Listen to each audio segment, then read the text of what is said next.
शांति वही स्थापित कर सकता है जिसमें युद्ध करने का सामर्थ्य हो और जो ये बता सकता है कि अगर तुम मेरे साथ ज्यादा कार्य करोगे, ज्यादा खींचतान करोगे तो तुम्हारे साथ बहुत गंदा परिणाम हो जाएगा, तुम टूट के बिखर जाओगे, मैं तुम्हें टुकड़े टुकड़े तोड़ के रख दूंगा। ये वाली बात चरितार्थ तब होती है जब मालदीव में अभी मोदी जी को गेस्ट ऑफ ऑनर का पुरस्कार दिया गया। दोस्तों इस कहानी को समझने के लिए, ये कहानी मतलब सच्ची कहानी है, 2023 में मालदीव की जो सरकार है, मोहम्मद मोइजू जो वहां के राष्ट्रपति हैं, वो सत्ता में आपको जानकर ताजुब होगा इस नाम से आए थे ना, इंडिया आउट। मतलब भारत के विरोध करके ही सत्ता में आए थे और उनका प्रमुख एजेंडा यही था। अब ये मालदीव के जो राष्ट्रपति है मोहम्मद मोइजू, इनको ये बात कौन समझाए कि उनका पर्यटन का पूरा खर्चा ही पूरा देश पर्यटन से चलता है। ये मोहम्मद मोइजू की आप बेवकूफी कहिए या बहुत ही बड़ा अकड़न पर या ढीठ पंथी कहिए या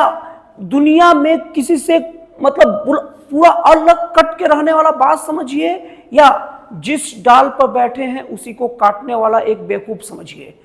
मोहम्मद मोइजू भारत के दम पर पूरा उनका देश चलता है, फिर भी भारत के प्रति इतना घिरना। हालांकि बहुत सारे कारण थे, चाइना उनको सहायता दे रहा था, चाइना सपोर्ट दे रहा था, लेकिन शायद मोहम्मद मोइजू को चाइना की चालबाजी समझ में आ गई। उनको समझ में आ गया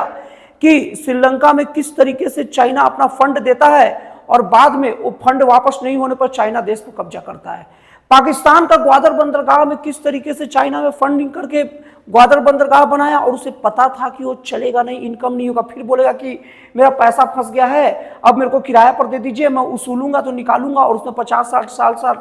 100 साल लग जाएगा, 100 साल तक के लिए पूरा इलाका उसका कब्जे में। तो मोहम्मद मोइजू को ये बात समझ में आ गया है। हालांकि मैं मालदीव के राष्ट्रपति के बेवकूफियों की बात करने के लिए वीडियो नहीं बना रहा हूं, मैं वीडियो ये मैसेज देने के लिए बना रहा हूं कि जब अपने देश में राष्ट्रवाद बढ़ता है, देश के लोगों का जब राष्ट्र के प्रति प्रेम बढ़ जाता है ना, तब उस देश का मान सम्मान और देश की तरक्की आगे बढ़ने से कोई नहीं रोक सकता। एक घटना 2023 की है जब मोहम्मद मोइजू राष्ट्रपति इस नाम पर बने थे कि भारत का विरोध करे, और उसके बाद जब इसी नाम पर बने तो जाहिर सी बात है उनकी ये गुस्ताखी बार बार होगी। गुस्ताखी उन्होंने ये किया कि भारत का विरोध तो करते रहे, लेकिन एक बार जो भारत के जो प्रधानमंत्री नरेंद्र मोदी जी हैं, आपको याद होगा, लक्षद्वीप में ना रिलैक्स कर रहे थे कुर्सी पर बैठकर और बता रहे थे देश के लोगों का कि कभी लक्षद्वीप आइए, लक्षद्वीप में बहुत बड़ी चीज है। अब प्रधानमंत्री नरेंद्र मोदी जी ने ये ऐड किया, कोई भी देश का अपना कर्तव्य है, अधिकार ही नहीं उसका कर्तव्य है कि अपनी देश की अर्थव्यवस्था बढ़ाने की बात करें।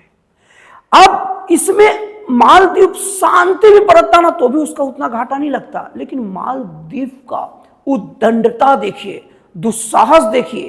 कि वहां के लोग प्रधानमंत्री नरेंद्र मोदी जी के लक्षद्वीप की यात्रा को लेकर उल्टे सीधे कमेंट करने लगे। जनता करती तो करती, वहां के जो मेन मंत्री है, मंत्री तक मोदी जी के लेकर अपशब्द चालू कर दिए। होना क्या था,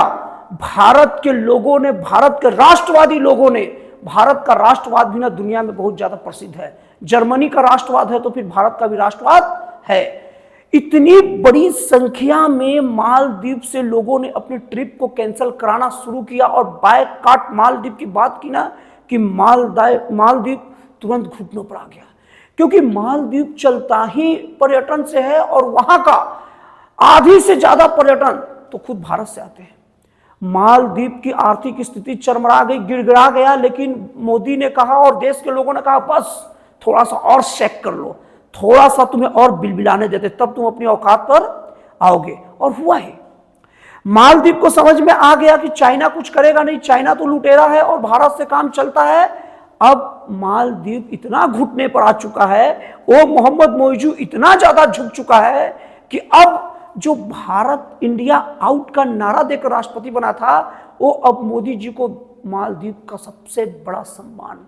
गेस्ट ऑफ ऑनर दे रहा है। तो यही मेरा मैसेज है कि अगर कोई देश आपके ऊपर या आपको झुकाने का या आपके विरोध में कुछ बोलने का दुस्साहस करो, तो अगर क्षमता है तो उस देश को समझाओ मत, उसी की भाषा में जवाब दो,